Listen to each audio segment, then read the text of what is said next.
All right, let's talk about Jalen Hurts a little bit. Kind of a tale of good, bad, and ugly with him, really. It was they come out with the win, and I'm sure he'd take this game over the last one where he played really well and they lost. I don't know. What do you make of it? Because he ended up making the plays at the end of the game, helped them win. But really, for what? Three and a half quarters, he wasn't very good. Yeah, a couple of things. Number one, I don't think his coach gave him a chance to be very good. When your run-pass ratio, again, is so out of whack, and I mean, in the first half, they ran 5 out of 29 plays.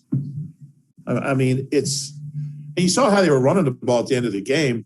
You know, the Panthers are 23rd in the NFL. They're giving up 4.5 yards a carry. And look, I'm not absolving Jalen Hurts. He did not play well. He was bad. I mean, he was not good the first 3 quarters, but I don't think his coach really gave him a fair shot to be good either. And we've seen this a few times. And I mean, the running backs are, look, I'm not one of these, you got to run the ball 30 times a game. You don't, but you have to run it enough to take some pressure off the O-line, to keep the defense guessing, and to give your quarterback a chance to not get, teed off on.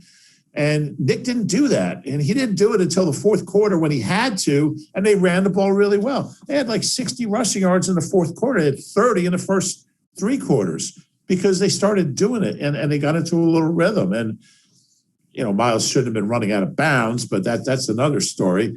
But, but getting back to Hurts, he's got that special quality where he's very positive. He doesn't show if he's frustrated or upset. He doesn't let it show most of the time, and he encourages everybody around him. And he keeps playing hard, and he keeps fighting, and he keeps battling, no matter how bad things are. And they were bad today, and I think that's a really good attribute. And all the people that criticized him last week for hollow numbers in a loss. Well, you know what? They won today.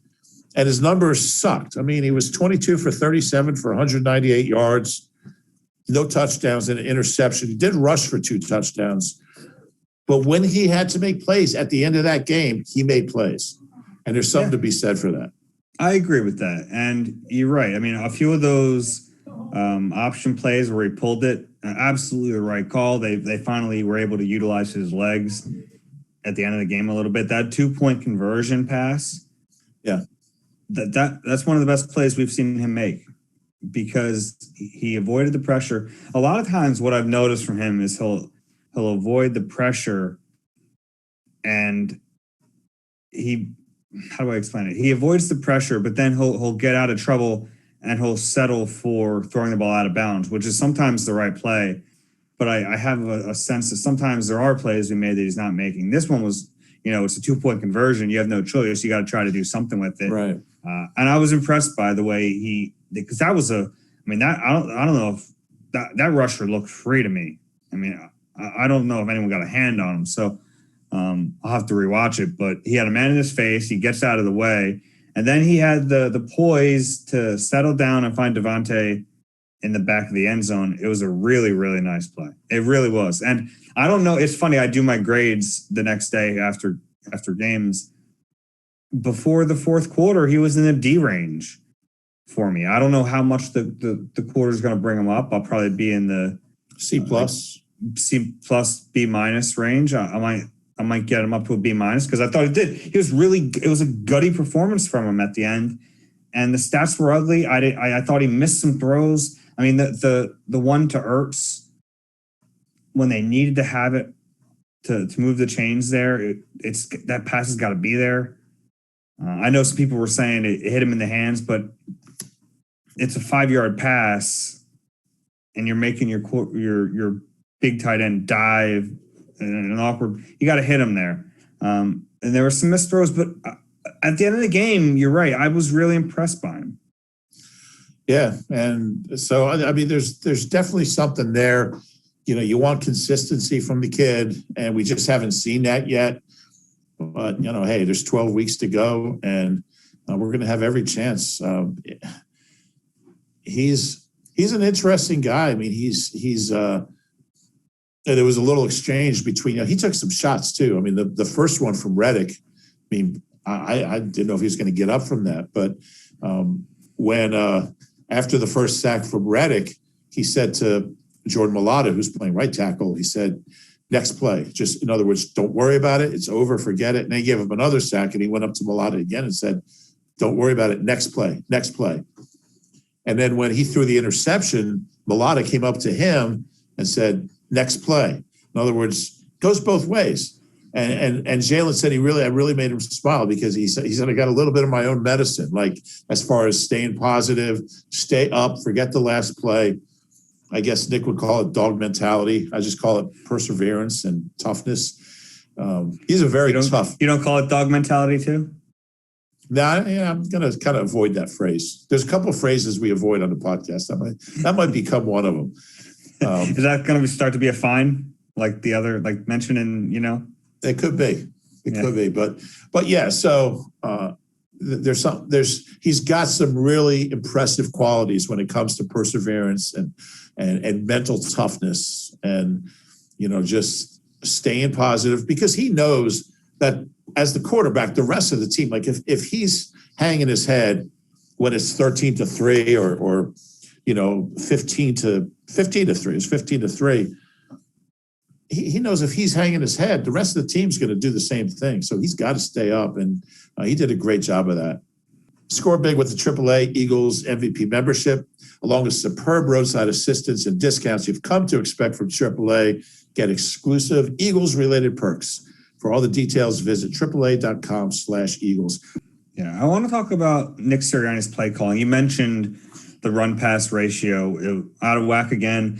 And I go back, I don't want to talk about that too much because you hit it, but I go back to when they've been using the kind of built-in excuse about RPOs. And I think still the most telling thing was I asked him about, well, if this is the case and you consider RPOs run plays, are you okay with this ratio getting out of whack in games? Is it going to happen? And he said yes without hesitation. So when he did that, I think it's going to keep happening. Yeah, I think you're right. And I don't like it. I just, how did they win this game? How did they run out the clock? How did they get back into it? At the end of the game, they ran the ball. Gainwell had a 12, Miles had an 18. I don't know. Maybe I don't know anything about football, but I think you have to run the ball enough to keep teams honest, and he doesn't do that. And well, for me, it's you have to do a little bit more of that, and some other things we'll talk about, just to take some of the pressure off your quarterback. Sure, to get the ball in the hands of a really good player. And it was obvious from the start that all the sideways passes weren't working. Everything in the first half was sideways, backwards. I think at one point they had 10 catches for 34 yards. I mean, That's a bad rushing average. And so that's what I want to talk about, because the one thing that I kept thinking about was Nick Sirianni was asked about the Panthers defense this week. And the first thing he said is speed. They have speed and they make plays all over the field because of it. So with that knowledge in hand, he came into this game thinking we're going to scream them to death. It doesn't make sense. Yeah, the approach is wacky. And I'm a big fan of the screen game in general. You know that. I love screen plays. I think they're really effective. But in a game like this, where you've identified the biggest strength of the defense you're facing is their speed. And the one thing that can really blow up plays is speed and recognition. I thought it was a strange. I guess they're thinking Carolina brings, and I'm really curious to see what they're going to do next week against Todd Bowles, because we know he'll bring pressure, kind of like the Panthers bring pressure too. And that was their plan, to beat the pressure. It didn't work. I wonder, if that will change their approach next week when they face the Bucks, because we know Todd Bowles, he's going to bring it. Well, I mean, one thing you can do to neutralize pressure is run the ball, but. Yeah, if you have a fast defense and you're running these short plays, I mean they're gonna stop those. And they ran so many of them. I mean, it was like, what is he doing? I thought the first half and into the third quarter, was some of the worst play calling I've ever seen, ever, by anybody. And that includes Dana Bible. And he didn't even last. It was half weird. the season. It just looked like they were, I think I tweeted, it looked like they were stuck in the mud. It did. Quicksand. Like everything was side to side, backwards, losing yardage. At a certain point, just go forward. Whatever you do, just go forward. Mud mentality. Yeah. Yeah, it was. And, who knows if it would have changed. I mean, the defense really took control of the game and special teams. I mean, it was not, I mean, look, they won the game, but I mean, it's not like they were piling up huge yards in the fourth quarter. You know, they got a short field on the blocked punt. They ended up with 273 yards, 15 first downs. I mean, most of this was in the fourth quarter. I mean, offensively, it was a terrible game, even with the comeback. I didn't write about this in my 10 ops because they won the game, but I think I'm going to write about it soon. I mean, it's getting it's getting close to time where we got to look at maybe another play caller. Now, I don't think he's going to do it, but I don't think he's very good at it. And I thought he would be. I think he's a bad play caller. And I think there's times that he can get them going, but for the most part, look, against the Chiefs, who were one of the worst defenses in the league, they got going. But the Panthers, we shouldn't be looking up in the third quarter and they have 6 points. I need to see more from him as a play caller. Yeah, I think that's fair. How about on offense? Anyone else you want to talk about? I thought Devontae ended up having a good game. The fumble, it was a tough play. I thought that they always, players always say the other guys get paid too. That was, to me, one of those situations. It looked like he caught the ball, he was trying to tuck it, and the guy punched it out. Yeah. But I thought he rebounded nicely. And, Jalen likes to throw to the guy that has a big drop or a turnover. He went right back to him on the next drive. And he finished with 7 for 77, without like a big play. I think his longest catch was 17 yards, it looks like. He's going to be a star. This is his 5th career game, and he's just fun to watch. He's tough. He's smooth. I think he had a drop. Did you get that? Did you credit that as a drop today? Yeah, I think he had the drop. But he's on his way to being something special. I agree with that. Quez, the big play, really the biggest offensive play of the day was Quez. And it really kind of opened things up. Quez had a 53-yarder and had 48 yards for the game. So that tells you how backwards they were going early. I'd like to see him a little more involved in the mid-range game because I think he can be a weapon there. Just because you really have to, honor his speed. And, so there should be guys off him, because they're worried about him running by them. But he does remind me of Deshaun in his ability to track that deep ball and see it and get himself in position to catch it beyond being fast. There's fast guys who can't do that. But he's that play really kind of, that's when nothing was going right on offense. And that play really kind of, you took a deep breath here. All right, maybe now they can, get something going. And it did. It's hard to win with a bunch of 1 yard and 2 yard plays. You need those 53s in there somewhere. Yeah, I mean, the idea is that one of those 1s or 2s breaks, and that certainly didn't happen. It took too long to get Dallas Goedert involved in this game. Yeah, he's one of their best players. Yeah, they're always slow to get him and Ertz. Both of them. At least they went to Ertz early. I mean, but for me, I'd rather get Goddard involved than Zach Ertz at this point. Did have a bad drop. No, I would agree with that. He had a bad drop. That's fair. He did have a bad drop. Rager had a nice punt return, but he's just not showing me a whole lot. He made a mistake on the one kick return. Yeah, he did. Him up. Yeah, that was bad. O-line, I thought, it was up and down. I mean, again, it's new guys and new spots. We talked about Mulata with, a couple back-to-back sacks. You don't see that. And he talked about just being rusty. I mean, he hadn't played in a few weeks and coming off an injury. That's a tough situation. Coming back from an injury, You're flipping sides. You're playing with a knee brace for the first time. Right. A lot.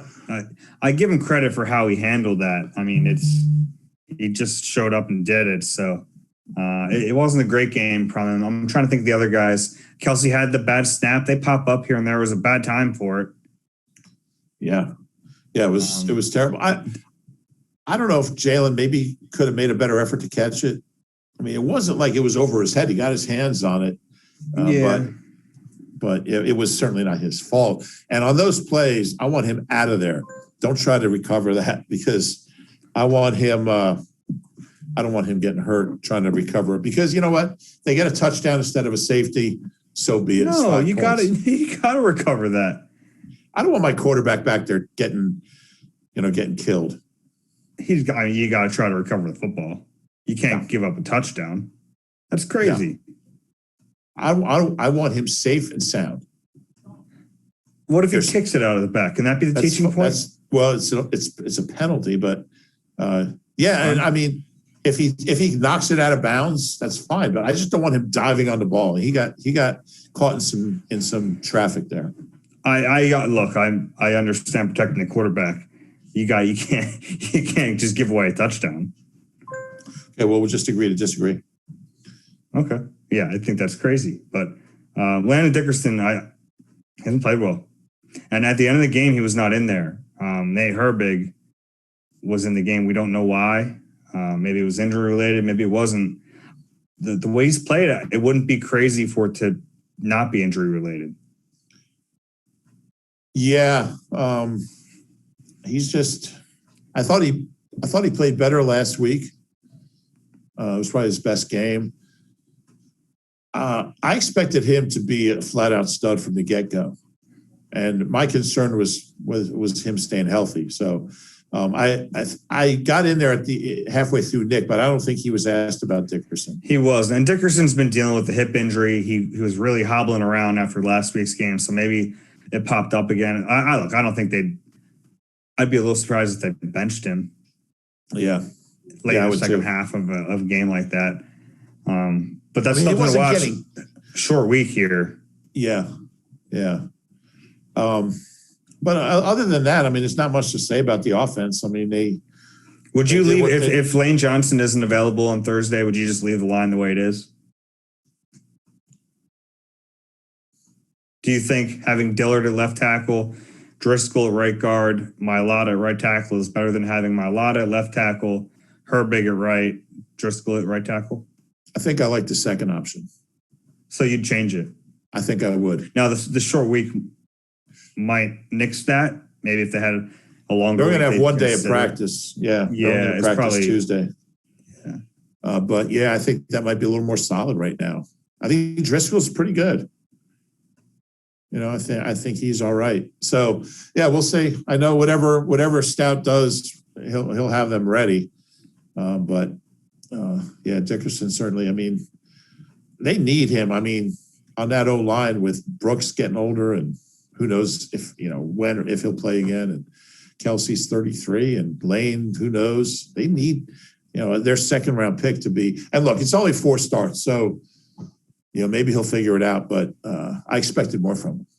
At Nissan, we just made your choice for a new car an easier one than ever with our most exciting and fuel-efficient lineup. The choice is yours. Now get great offers across our full line. Shop your local Nissan store today at nissanusa.com. Nice pause. All right, let's talk special teams and then get to Dave's negativity corner. You're stoked for Dave's negativity corner, I can tell. And special teams. This last little chunk here is really good for me. Really good for my brand. We're going to talk about the punter and then in my little corner. I thought special teams was actually having a pretty poor performance for a lot of this game. There were some negative plays. There was the breakdown. You want to save those for the negativity corner? Well, we're talking to special teams. So, okay. All right. It led to a 16-yard punt. There was the kick return by Rager that I'm not sure he didn't get a piece of that one, or he might have just made him. He didn't. I don't think he touched it. The replay didn't show him touching it, but it clearly led to that. But then they make some huge plays, and there was the 64-yard punt This guy is really good at those and that's not even. I mean, that's not a directional kick. That's a booming directional kick. That's one of the best ones you'll see. He gets that reverse spin on it. They never took a left turn. Yeah, they never bounce, at least so far, they don't bounce into the end zone. They bounce the other way. It's almost like the Eagles offense. They just go backwards. But yeah, he's really something else. And, they took a chance on him. He never punted in an NFL game, in a regular season game. And he's not a rookie. He's an older guy. But he's been really, really good. Yeah, I mean, a 64-yard punt that bounces out at the 5-yard line. That's about as good as it gets. Yeah, that was huge. Jake Elliott, big field goal, 58 yards, third longest in Eagles history. I mean, I know he had the wind in his back, but that would have been good from. It could have set the record if they had a penalty, which is not outlandish for this team. He would have set a record. They had a lot of leg on it. Yeah, and I mean it was low. So it was, you wonder when it's that long, it's easy to block, but it had no height on it, as we used to say. But he's now got 2 of the 3 longest field goals in Eagles history. The 61-yarder against the Giants, the game winner in 17, and this one, and the other one is Tom Dempsey's 59-yarder in 1979, was it? So he's been good. He's made his kicks this year. He's been a lot better than last year. You don't kind of hold your breath when he's kicking this year. So yeah, you give him credit because there was a lot of heat on him last year. Yeah. So that was huge, and then obviously the block punt was the biggest play of the game, and T.J. Edwards, great play. It was schemed up really well by Michael Clay, and I think Davion recovered. Sean Bradley. Or Sean Taylor, yeah. Sean Bradley. I just combined them to make a great player, but it was the only Temple guy that Matt Rule didn't bring in made a play to help beat him. So that was Temple on Temple right there. Although, and I bet you Sean Bradley would admit it, you got to scoop that ball. Yeah, there's no reason not to. And that he's got to understand that. You have nothing to lose. Like if you try to pick it up and Carolina recovers it, it's still your ball. Yeah. So if you pick it up. Unless they pick it up and run with it, but that you take your chance. Yeah, so you scoop and score. He's not a rookie. He should know better. That's his thing is special teams. He should, if you're on, punt block, you should know that. But they as it turned out, I mean, they're not the smartest team. You talk about Miles going out of bounds, trying to run out the clock, and Sean Bradley not trying to score, and all the penalties. They're not the smartest team in there. I don't want to ding them too much because it was a great play. It was a great design, and T.J. Edwards said they got the look from them earlier in the game. They didn't use it, but they saw it, and then they said, "All right, this is what we want." And he sprung them, and it was a big play. T.J. Edwards says his first ever punt block, any level. Really? Yeah. This is not related to special teams, but I thought T.J. Edwards actually played okay. It seemed to me, we don't get the snap counts till tomorrow. It seemed to me he played a little more than he has been. I think he only played 17 snaps last week, so we'll see. But if it's possible that Davion Taylor, Jannard Avery, and T.J. Edwards are their best linebackers, I don't know. I mean, they don't have good linebackers, period. They just don't. But you try to figure out who's going to give you the best chance to go out and make some plays. But special teams came up. And I think that's why we see them mix and match so much. I think Gannon's just trying to use them where he thinks they can be best situationally. It's not the most ideal approach, but I get it. Like I get what he's trying to do. Yeah, no doubt. All right, negativity corner. You want to start? Run the ball. That's it. That's all I got. Yeah, I get it. I'll say one we haven't mentioned. Greg Ward, on a pick play, you just can't touch him. Right. You got to know better. There's a little gray area there because within 1 yard you can, but it was past 1 yard because he's in the end zone. Either way, don't touch him because that's going to get called every time. And after getting I thought it was way worse than the JJ one from last week. Definitely. I agree with that. People in the press box were saying it was a bad call, and I'm watching. I was like, "That's not a bad call. That's the right call." You can't make contact there. You just can't do it, and they're going to call that every time. Yeah. Period. I mean, if their legs get caught up or something, that's fine, but their torsos can't hit. And you don't have to touch him. That's the beauty of one of those plays. It's not a pick. It can't be an actual pick. It has to just be to slow down the defender. And it's right. A little thing, but what's that, the 5th touchdown they've gotten taken off the board this year? Yeah. Negativity corner. I'm down on Jalen Reagor right now. I'm just he seems slow getting out of his breaks. I just don't see him. It seems like the only way they try to use him is on short stuff and get the ball in his hands and hope he can make somebody miss and get some yards. He had that one. I think it was actually I think they were going to call a push off, and they did. They were going to call an OPI. It was like a 15-yarder. He had one play that actually made him look like a wide receiver, and it was a nice play. And they picked up the flag and said there was no penalty, which was the right thing to do. But he's like, his numbers are down from last year, and a lot of that is Devontae. He's not the number one guy, and he was kind of the number one guy last year until Fulgham was the number one guy. Remember him? But I just need to see more. First round pick, man. I need to see more from him. Yeah, that's totally fair. Negativity corner. What else? I mean, there's some stuff to choose from. I've about had enough with Eric Wilson, by the way. Yeah, it doesn't look like a great signing. Yeah, I thought he'd be better. It's not a guy. Yeah, he's not getting paid a ton, but I thought maybe this is like the Nigel signing. They bring in it felt like the Nigel signing in a way. It was you bring in a guy who kind of knows what the coach wants to do, and then you see if he can be a long-term fix. I know Nigel got a deal. Was he a 1-year deal first? No, he got a real deal. I think initially he was a 1-year deal. I think. Is that right? It's 16. I think so. Yeah. Okay. Well, either way, it felt like that, and it hasn't worked. I don't know. I don't know if I have another. We've talked about all the other negatives, and I think the biggest one was play calling, and it's something they need to fix. Yeah, and what's amazing is that Miles actually finished with 11 carries for 45 yards, which is over 4 yards a carry. It's almost like if he gets 1 yard on his first carry, you don't see him again until the fourth quarter. Yeah, and I'll be honest, in this game, that wasn't my biggest problem with the play calling. No, I would agree with that. For me, it was the scheme. It was the sideways crap. It was the backwards crap. It was not pushing the ball, not driving the ball down the field. And you want to run some of that, fine, if you think there's something there. But God, every freaking play, backwards, sideways. Yeah, it was hard to watch. Yeah, but they got to win. That's enough of negativity corner. They got to win. It's a big win.